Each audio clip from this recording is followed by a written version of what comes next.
Something very special about the Knight of the Seven Kingdom novellas is each short story is very much self-contained, with its own set of characters and conflicts. The only constants are Dunk and Egg themselves. On the one hand, this is really good because you get to meet a wide variety of cool and interesting characters, but at the same time, it can be hard to let go of those you have fallen in love with. As a result, it makes it harder to accept and invest yourself in the new story. This issue is going to be even harder when it comes to adapting the second novella, The Sworn Sword, for A Knight of the Seven Kingdoms Season 2, as Ira Parker, the showrunner, did a really good job at expanding the likes of Lyonel Baratheon and Raymun Fossoway, so much so they've become fan favourites and beloved in such a short amount of time. Take Raymun for example. While he's an interesting character with an important role in the novella, in terms of his personality and close relationship with Duncan, the idea of the brotherhood between them mostly came from Ira Parker and Sean Thomas's performance as Raymond. I believe a lot of the general audience are expecting the show to be a bit more like Game of Thrones and House of the Dragon, where we are following these characters for several seasons. But the sad reality is, the story of the likes of Raymond and his arc were told and wrapped up nicely in this single first season. While it may very well be possible we get cameos from the likes of Lyonel Baratheon and Raymun Fossoway in the future, if Ira Parker and HBO decide to carry on past the published novellas, using George R. R. Martin's outlines, in terms of what we know for sure given what's been published, the story of these characters is done. That means that going into Season 2, fans will have a whole new batch of characters to fall in love with, who have the potential to be just as impactful in Season 2 as Lyonel and Raymun were in Season 1. In this video, we're going to take a look at some of the characters in The Sworn Sword I think could come to the forefront, and which ones, like Raymun, could become beloved fan favourites. Are you the Red Widow? I'm near as tall as you are. Another boy made that same observation not half a year ago. I sent him to the rack to make him taller. Egg and Rohanne Webber, The Sworn Sword. First and foremost, I think it makes sense to start this video by taking a look at some of the more obvious picks, given how important they are to the actual narrative. First off, Lady Rohanne Webber. I think Rohanne Webber will stand out for fans in particular, given she's one of the very few fully fleshed out female characters in the novellas. While yes, Tansal Tootle in The Hedge Knight is an interesting character, her main function in the story is to be a love interest for Duncan, and facilitate Aerion and Dunk's fight, which leads to the trial of Seven. While in the TV show, Tansal's role and character, like most others, were expanded somewhat, her function in the story is still greatly centered around Duncan and his own motivations. Rohanne Webber is much more important to the story and has a much more active role in it than the likes of Tansal. She's a compelling and interesting character even if you remove Duncan from the equation. There's a reason she is so beloved by most who have read the short stories. From what we know of her, she very much stands out because of her short stature, being 4 feet 11. In comparison with the hulking height of Sir Duncan. She's also said to be very slender, with strawberry blonde hair and grey-green eyes with freckles dusting her cheeks, commonly wearing her hair in a very long braid that falls to her thighs, which she often toys with as she speaks. Most accounts of her agree that she's pretty, but there was also something youthful and impish in her smile that lent to her mischievous air, which contrasts strongly with her more sinister and feared reputation. Rohanne, despite being an example of feminine beauty, isn't your average lady in many ways. She's fiery and fierce. She's a keen shot when it comes to archery, and would often don boots and breeches and a loose tunic with leather jerkin, not something most highborn ladies would be seen wearing. But contrast that, as we see in the novellas, she's also able to maintain what you would expect from her in terms of her gender role and her position. She has much finer garments, especially her green gown, which is obviously expected of her being a lady, but she also possesses a close-fitted suit of green enamel, scale armour, chased with gold and silver, with a silvery silk cloak, shimmering with the spider's web of her house. Not something your average lady would be seen wearing. So Rohanne Webber walks this fine line of being this traditional highborn lady, but also doing many things not normally expected of a woman in her position. This all very much is reflected in her personality and the way she acts. She is more than well aware that many lords and knights would seize upon any hint of frailty or weakness she might show given her gender, even those she would consider her own friends and allies. Rohanne very much cultivated this image of being fierce and unyielding, which in turn encouraged the rumours of her being a sorceress or a poisoner who had slain her brothers, husbands, and even her own children to grasp at power, hence why she is commonly known as the Red Widow. The truth is, while she embraces this perception of her, knowing it bolsters her standing, there are some circumstances in which that can rouse her wrath and displeasure. It's interesting viewing her through the lens of Ser Duncan, because he very much believes and is concerned about her reputation while in the service of Sir Eustace Osgrey, but after interacting with her, he starts to very much see the truth of the matter and the reality of the politically tumultuous situation Rohanne Webber is in at the start of the Sworn Sword, which somewhat explains why she has her reputation. I'm not going to sit here and recount her whole story from the Sworn Sword. I just want to highlight a key few aspects of her character, and I want to give a general idea of her place in the story and the setup behind her character. So Rohanne was the only living child of her father, Raymun Webber, and she became Lady of Coldmoat after his death in 209 AC, with her being only 23 years of age at the time. Even though he had no living sons, Raymun Webber had hoped he would have a grandson to follow him. But Rohanne was 4 times a widow by the age of 23, with each of her husbands unfortunately dying, with many beginning to suspect Rohanne may have played a role in their demise, hence how she became known as the Red Widow. Before his death, Lord Raymun sought to wed Rohanne to his Castellan, Sir Lucas Ichfield, but she refused the match. In his will, Raymun decreed that she must marry within 2 years of his death. Failing that, the Webber seat of Coldmoat would pass to her cousin, Sir Wendell Webber. Upon his deathbed, he charged Lucas to frighten off what he deemed as unworthy suitors. But in the years that followed, it's clear that Lucas took this to mean every suitor, threatening to duel any man who came courting Rohanne at Coldmoat. His conduct, coupled with dark rumours surrounding the deaths of Rohanne's husbands, greatly diminished the number of men who actively sought her hand, despite her beauty and rank. Even so, she doesn't lack for suitors. Amongst them was the persistent Clayton Caswell and Simon Laygood, neither of whom pleased her. Sir Gerald Lannister also pressed his case with flattering letters sent from Casterly Rock, though Rohanne doubted he would abandon the Westerlands or his place at his brother's seat for her sake. As things stand, time is quickly running out for Rohanne.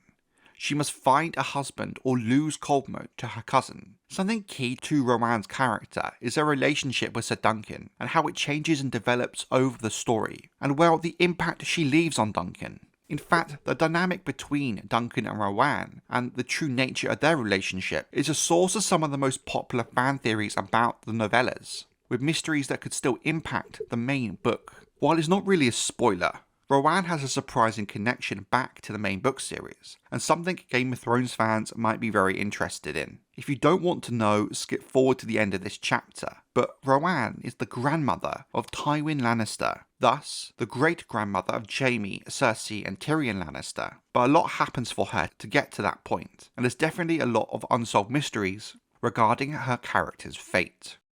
This man is grown mean and false and craven, the thoughts of Sir Duncan the Tall, on Ser Bennis of the Brown Shield, the Sworn Sword. Bennis of the Brown Shield is going to be another really important character, not just in terms of the amount of screen time he will share with Duncan Egg, but how important he is at getting across the tone and theme of the Sworn Sword. Ser Bennis is not a good or honourable knight. While he's not a robber knight or a bandit, he's the kind of knight who would give the whole concept of a hedge knight a poor reputation. Thus, his interactions with Dunk, who's trying to exemplify what it means not just to be a knight, but a hedge knight, are really important in Dunk's growth and self-confidence as a knight, and provides a strong juxtaposition of Dunk as a character. While Bennis is not inherently evil, in a way that Aerion Targaryen is portrayed, and while not exactly stepping into that villain role, I think Bennis can provide the same challenges to Dunk that Aerion did in Season 1, depending on how Ira Parker decides to characterise him and how far he wants to take the differences between Dunk and Bennis, especially when it comes to the concept of morality and what it means to be a knight. Like Rohanne, I'm not going to sit here and tell the full story of Bennis and his role in the Sworn Sword, but enough of his backstory to help you understand the kind of character Bennis is, and why I think he will be so important to the Sworn Sword being brought to life on screen. Bennis is described as an old acquaintance of Sir Arlen of Pennytree, having met Arlen and his then young squire Dunk when a group of hedge knights were hired by a Dornish merchant to guard him between Lannisport and the Prince's Pass. Dunk recalls from that time that Bennis was cruel to him, pinching and taunting him. After one of the other knights went missing, it's rumoured that he had been murdered by Bennis following an argument in a drunken rage. Bennis is not what you would call a clean man, seldom washing, even in the heat of the Reach during this long, hot summer. He stands roughly 5.5 feet tall and weighs about 80 pounds less than Sir Duncan.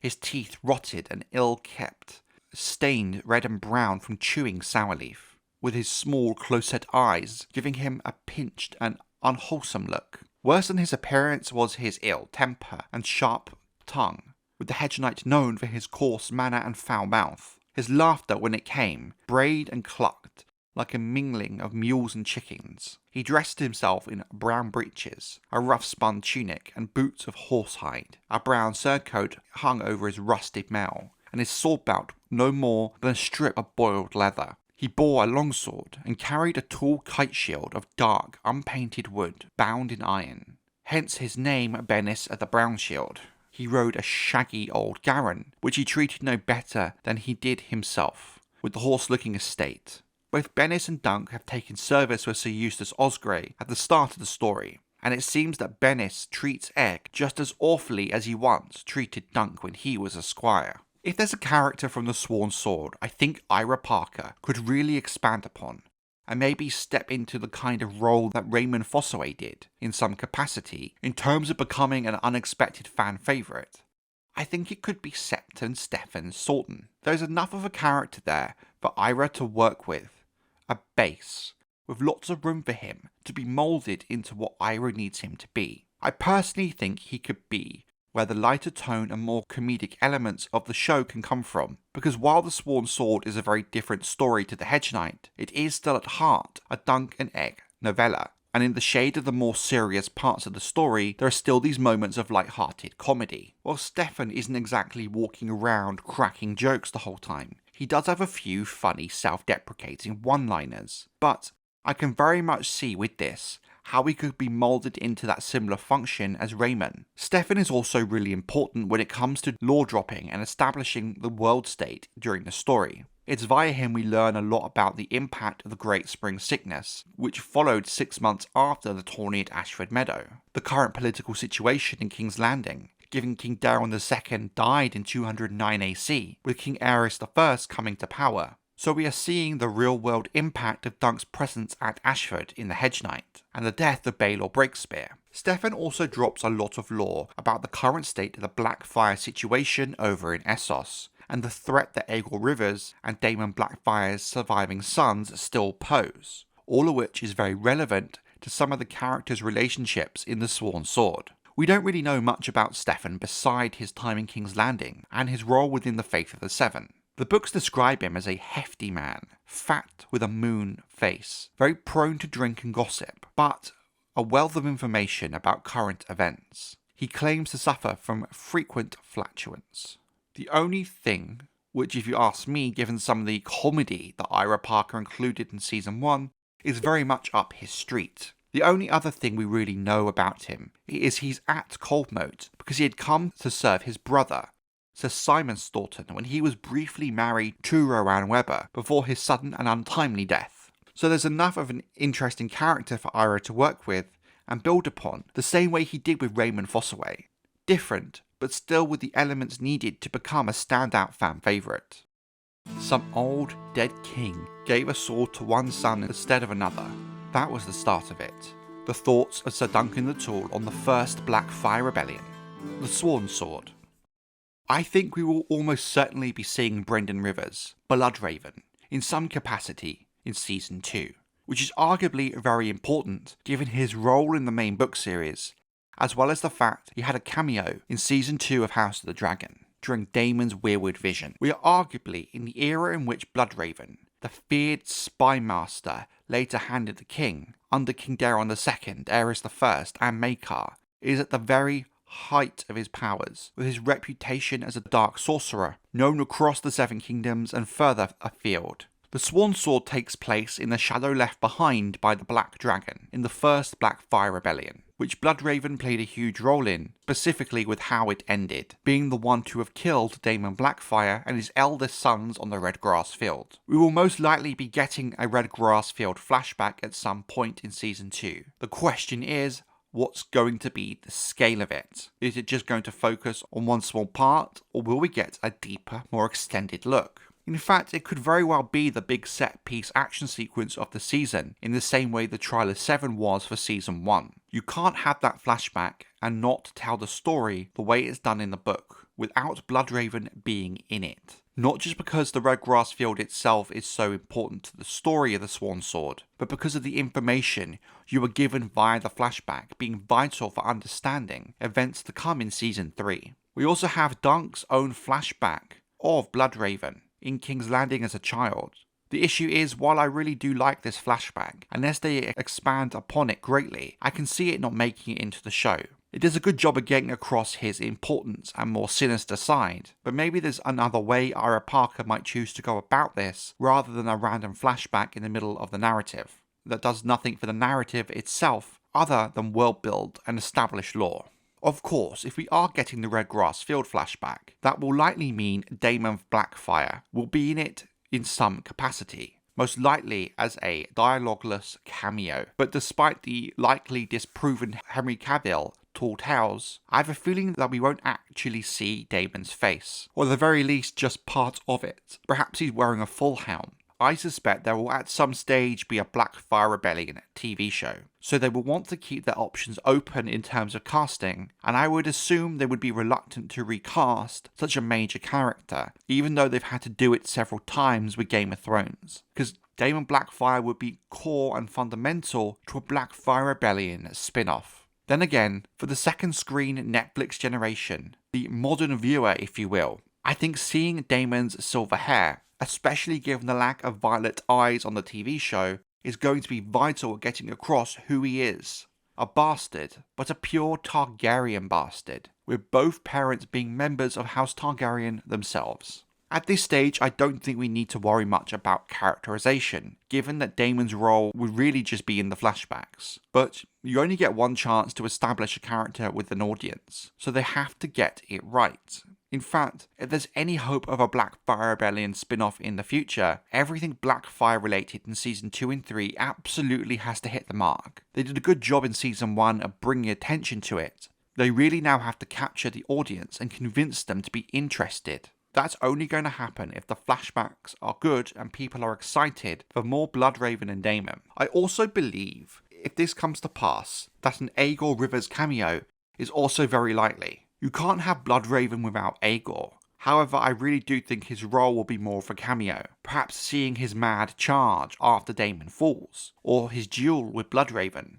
Now, you must be thinking, hey, the video is almost over, and you've not talked about Sir Eustace Osgrey yet, which yet is true, but there's a very good reason for that. You can't talk about why Sir Eustace is such an interesting character to look forward to without talking about his role in depth during the novella. So I wanted to give a little bit of a spoiler warning here, because you can't talk about him without talking about the very key plot twist about his character.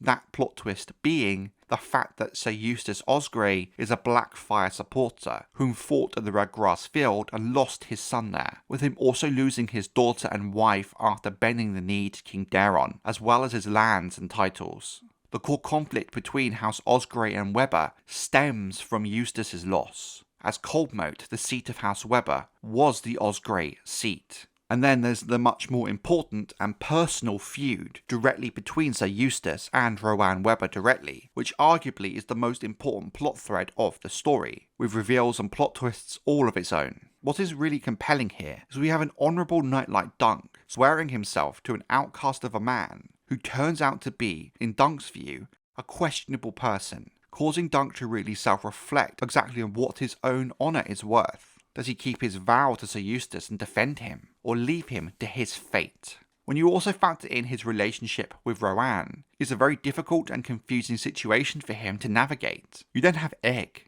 whom Eustace doesn't know is a Targaryen prince, who of course hates anything Blackfyre. His view of it is really important to the story, because while Dunk has his idea of the wider conflict of the Blackfyre Rebellion, he doesn't understand the political and nuance of it, the way Egg does. So he's important at getting across to the reader and viewer what happened and why. We already have seen shades of it already in Season 1. What we see with Ser Eustace Osgrey is the true cost on being on the losing side of a war, how it damages and affects a reputation and standing of a house, as well as the personal losses and cost to Ser Eustace Osgrey himself. What we take away from him is that bending the knee, a phrase that's so often bandied about in the TV shows, is much more than just saying sorry and pleading for forgiveness. It has far-reaching costs and consequences, some of which, like we learn from Ser Eustace, are unintended, and are a chain reaction to the choices he made. These are the characters that I think will stand out most in Season 2 of Knight of the Seven Kingdoms,